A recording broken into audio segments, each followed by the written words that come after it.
First of all, we would humbly like to welcome all of you to the fourth episode of INHART Monthly Book Talk Series 2023. In this occasion, we would continue a presentation, and this week it would be on topic 4. The title is Islamic-Based Development. We are very honored to have you here with us today, Prof. May the Almighty knowledge for you to be able to contribute much more that we needed. We would like to remind the audience that you may leave your questions anytime in the chat box while the presentation is running. We shall read your questions there when we come to the Q&A session, or you have a choice to unmute yourself and ask the questions directly to our speaker. Without further ado, I would like to welcome our honorable speaker, Prof. Dr. Muhammad Shukri Saleh. And Prof, the platform is yours now.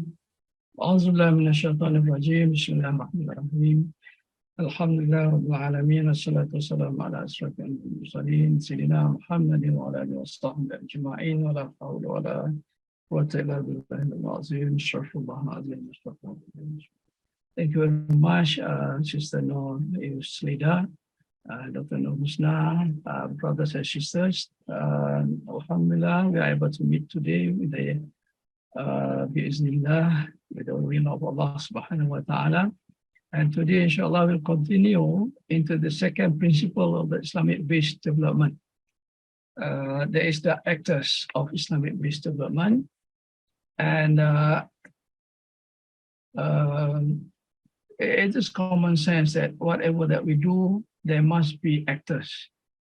And so is in the case of the development, irrespective whether it is within the conventional development, Islamic-based development, there must be actors. So this is what we're going to talk today, inshallah. So before that, let me share my screen. Okay. Share my slides, yeah?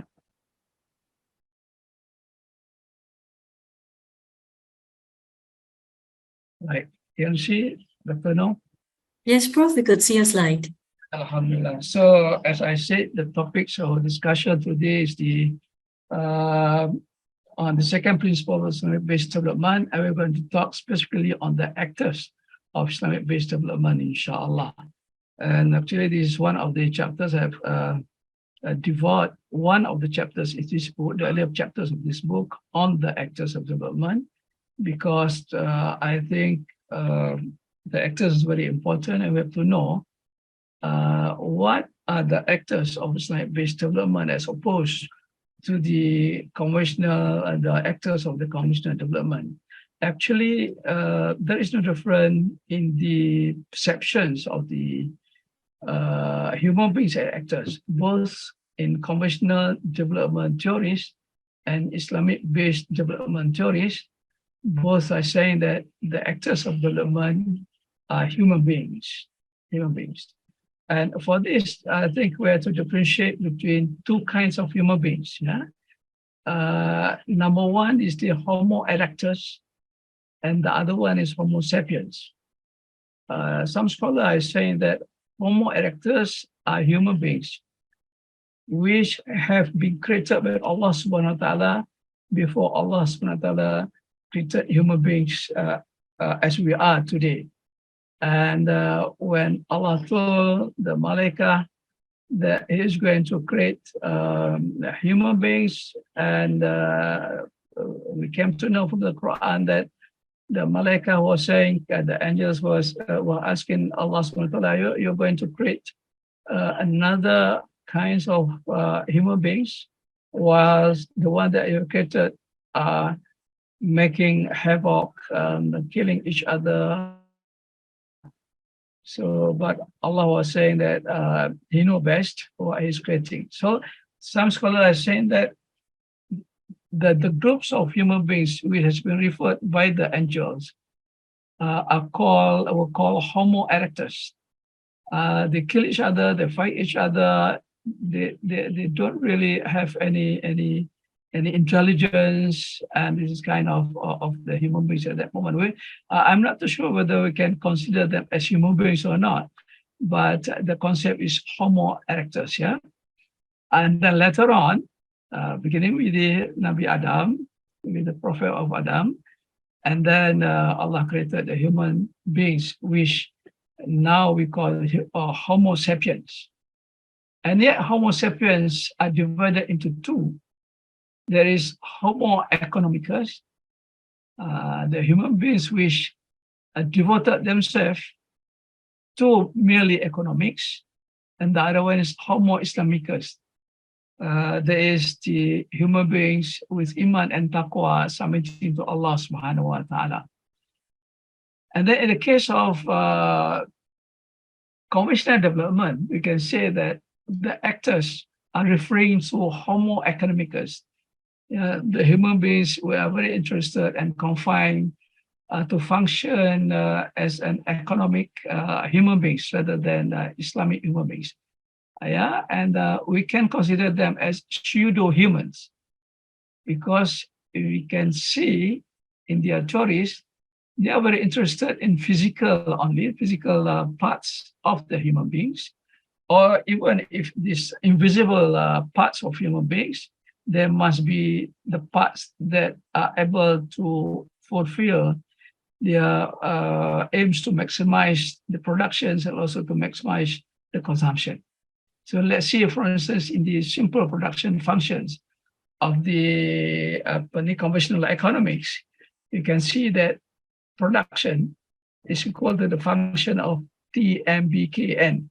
I think that this is the letters in Malay, but in English, P is equal to the functions of T, means tanah, land, M, modal, which is capital, B, buruh, which is labor, and K is kesuanan, which is entrepreneurship, and N is the infinite.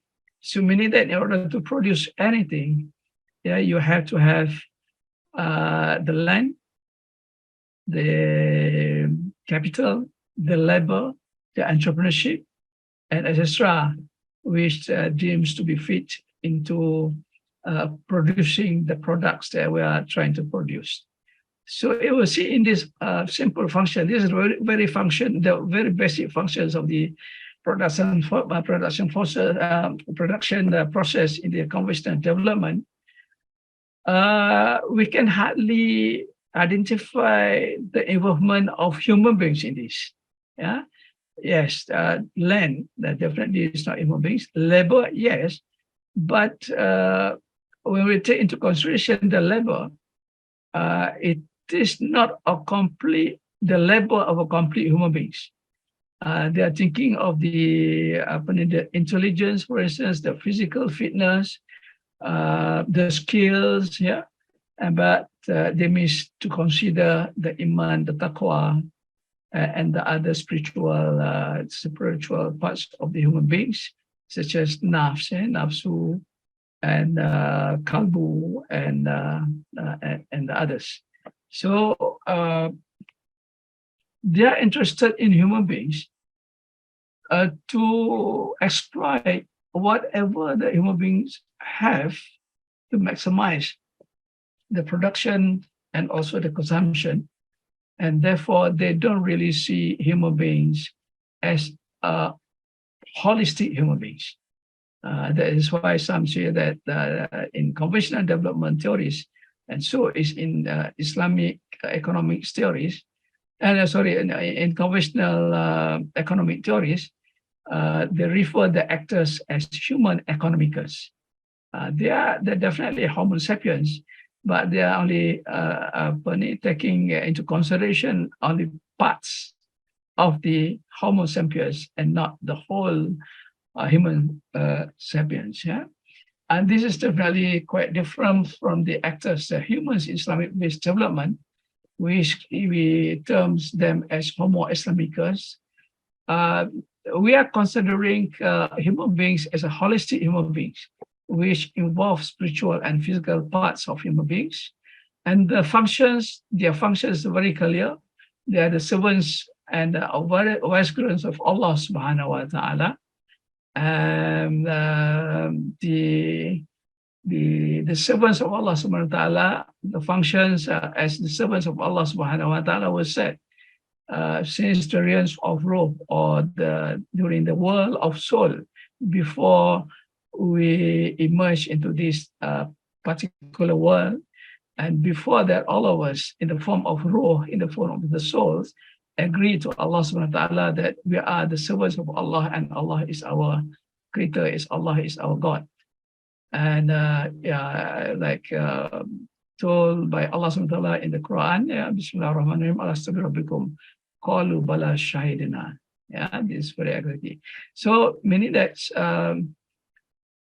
but some scholars are saying the ruh that has the agreement and the promise with Allah subhanahu wa ta'ala during the soul, the realms of the soul, are ruhul tamayish.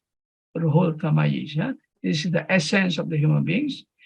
And then later on, where Allah sent us to this world, Allah add another kind of ruh, which is called ruhul haya, or ruhul haya, which make us to be able to live, to live. Ini nyawa, the life. And then within ruhul tamayish, there are components of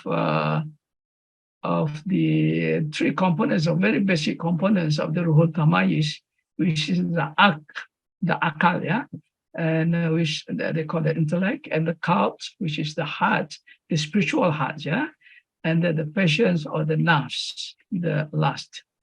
So, and in between the three components of the ruhul tamayish, the heart is the ruler. The heart is the most important, which rules ourselves.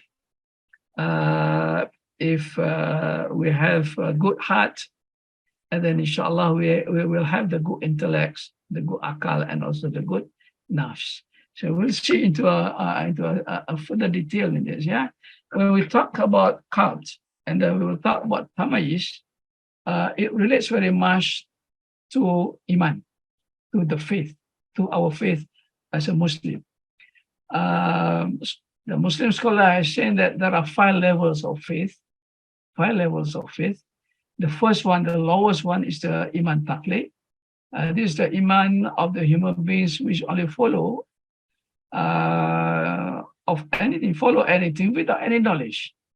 This the taqlid, but then if they have a little bit of knowledge, and they learn, they study about Islam, then about any knowledge, and then the iman will increase into the second level of iman, the second level, which is a little bit higher than iman taqlid. It is called iman ilm, or they are knowledgeable, but the problems with them is that they have the knowledge, but they do not really practice the knowledge. They simply they don't walk the talk, But then if they are knowledgeable, and then they practice the knowledge that they have, and then their iman will increase into the other one, which is iman ayan. So iman ayan is the iman of a person who is knowledgeable and practicing what they know, what they have in themselves. But then the higher the iman ayan is iman haq, which is the true faith. This is the faith of those who love by Allah subhanahu wa ta'ala. And the highest is iman hakikat. This is the iman of the faith of the messengers of Allah subhanahu wa ta'ala. So probably one may ask, in order to be able to become the actors of Islamic-based development, which level of iman one has to have? So the answer is the lowest level of iman that we need to have is iman ayan. There is the iman of the person who are knowledgeable and practice their knowledge. So this is a minimum faith that one actor of Islamic-based development have to have. So by iman ayan, we means that they will become the real servants and the real vicegerents of Allah subhanahu wa ta'ala. and it will lead to the spiritual developments of themselves. So you see, in Islamic-based development, the actors is very important, and each of the actors have to have at least the level of Iman Ayan. Then they will consider as being the real servants and the real vicegerents of Allah subhanahu wa ta'ala, and automatically the spiritual development will happen. Right? So apart from that, there's another things which has to be considered in the actors of the Islamic-based development. There is the nafs. The nafs, yeah. Scholars are saying that there are 7 levels of nafs. In the Quran, they trace that there are 3 levels, but the Islamic scholars try to explain it in much more detail, and they come up into 7 levels of nafs. The lowest level is nafsul ammara, who are committing sins freely without a sense of guiltiness. They don't feel guilty of whatever they do, even though they are committing sins. And the people, the scholar is saying that nafsul ammara is the evil commanding self. So the amara, the nafs, will always command the persons to do the evil things, yeah, and to do the bad deeds. The higher level of nafsu al-marah is nafsu lawama. If they commit any sins, they feel guilty because they have a little bit of knowledge on that, and they always blame themselves. So scholars are saying that nafsu al-lawama is the blaming self. And the higher, a little bit higher of that is nafsul mulhamma, this inspired self. They try as much as possible not to commit any sins, but then when they committed the sins, they are very regretful, and they seek forgiveness from Allah subhanahu wa ta'ala, but that later on they do it again without any willingness. But they are not able to go against the nafs as much as the people with the nafs al-mutma'innah. This is the higher himan and the higher nafs. At this stage, an actor of the ulama are reaching the state of serenity. They feel contented, they enjoy the tranquility and the peace. They feel very peaceful. And the scholars are saying that nafsul mutma'innah is actually the secure self. They are secured from the curse of Allah subhanahu wa ta'ala. They are very peaceful and they enjoy the serenity and also the tranquility of the world, and in this world, and inshallah in the world hereafter, inshallah. The higher iman, the higher nafs, the next higher nafs is the nafsul radiyah. This is the content self, and the other higher is the mardiyah, the gratified self, and the most higher nafs is nafs al-kamilah, the nafs of messenger of Allah subhanahu wa ta'ala, and this is what they call the complete self. So probably again, one may ask, to be an actor of Islamic-based development, which level of nafs that we need to have? So the answer is at least we have to have the nafsul mutma'innah, meaning that the nafs which is in the state of reaching the state of serenity and contented, tranquility, and peaceful. So this is the lowest nafs, the lowest levels of nafs that one as an actor of Islamic-based development had to have.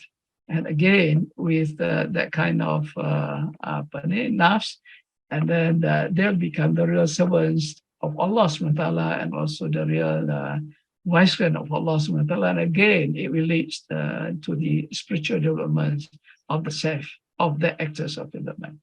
So you see, we started with the spiritual development by upholding the iman, at least at the level of iman ayan, and at least at the levels of nafsu mutma'innah, then one can become the real servants of guidance of Allah subhanahu wa ta'ala, and they are qualified to become the actors of Islamic development, Islamic-based development, inshallah. So probably one wonders, in the case of halal, for instance, halal industry, for instance, who are the actors of halal industries? Well, definitely for Muslims, they have to have at least the level of iman ayan and levels of nafs al-mutmainnah. But how about the non-Muslims that are dealing with halal products and all that?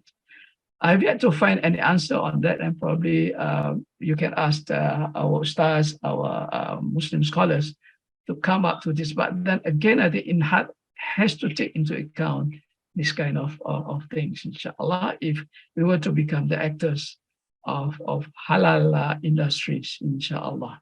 Because halal industries is considered to be within the paradigms, within the framework of the Islamic-based development. All right, next one. If you were to ask, in between iman and nafs, how does it mesh each other? So the answer is that if one actor is having iman taqlid, the nafs is automatically usually at nafsul ammara. And those who are having the iman ilmu, and then their nafs are nafsul lawama and mulhama. Iman ayan, the nafs level is nafs mutmainnah.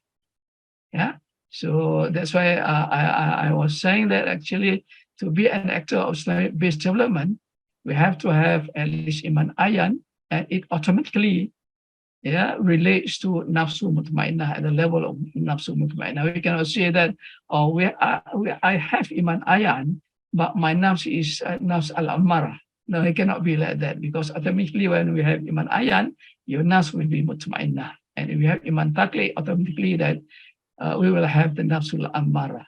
So is iman haq. The nafs, the levels of nafs is nafsul radiyah and nafsul mardiyah. And then the iman hakika is nafsul al-kamilah. So one may probably think that, today we are talking a bit of tasawwuf, yeah? We need to talk about tasawwuf. We need to talk about the spiritual development, because it is a very pertinent and very important part of Islamic-based development. You see, if we observe in the discussion of the Islamic-based development or Islamic economics, not many of us are talking about spiritual development. They mentioned a little bit of mazmumah, a little bit of mahmudah. Yeah, mazmumah, the evil attributes, and the mahmudah, the good attributes. But then they don't really go into the meanings of it, try to explain only, and how try to relate to the Islamic economic, Islamic-based development, and especially in the operational definitions for all these things. Yeah, that's why in my book I try to raise this up, even though it is still very shallow. But I hope that people with tasawwuf can really can discuss, and probably they will come up with a kind of guidelines. How are we going to have an Islamic-based development with the right actors of Islamic-based development, which is the real servants and the real vice clients of Allah subhanahu wa ta'ala, with at least the levels of iman ayan and the levels of nafs mutmainnah. This is very important, because iman and nafs will affect our physical bodies, will affect our eyes, will affect our ears, will affect our mouth, our stomach, our hands, our feet, and publicity, meaning that our iman and nafs will affect our physical acting, our physical whatever that we do physically. It is actually a reflections of our levels of iman and also level of nafs. Yeah. So as a summary, I